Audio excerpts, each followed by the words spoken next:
Hello friends, back to my YouTube channel Devi's কিচেনে সবাইকে স্বাগত জানিয়ে আমি আজকের ভিডিওটি শুরু করছি। আজকে আমি তোমাদের সঙ্গে শেয়ার করব লাচ্ছা পরোটা। লাচ্ছা পরোটা করার জন্য এখানে আমি ময়দা, অল্প পরিমাণে আটা, নুন, চিনি ও সাদা তেল দিয়ে ময়দাটিকে বেশ ভালো করে আমি মিক্সড করে নেব।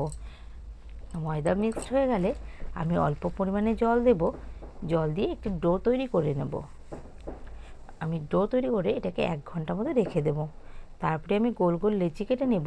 লেচি কেটে নিয়ে সেটাকে আমি লম্বা লম্বা সরু সরু করে নেব। তারপর সেটিকে আমি গোল গোল করে পেঁচিয়ে নেব।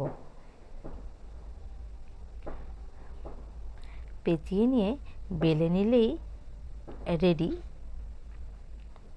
একে একে আমি সবগুলো পরোটাকেই এরকম বেলে নেব। তোমাদের ভিডিওটি কেমন লাগলো লাইক, কমেন্ট, শেয়ার করো। আর চ্যানেলটিকে কিন্তু কেউ সাবস্ক্রাইব করতে ভুলো না। আমার নিত্য নতুন ভিডিও পেতে তোমরা চ্যানেলটিকে সাবস্ক্রাইব করে আমার পাশে থাকো। দেখো আমি একে একে সবগুলোকে এভাবে বেলে নিব।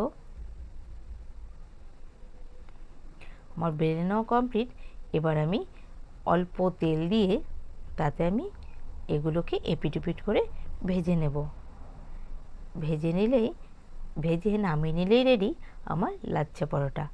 এটি কিন্তু সকাল ও সন্ধ্যার টিফিনের জন্য অসাধারণ একটি ডিশ। তোমরা বানিয়ে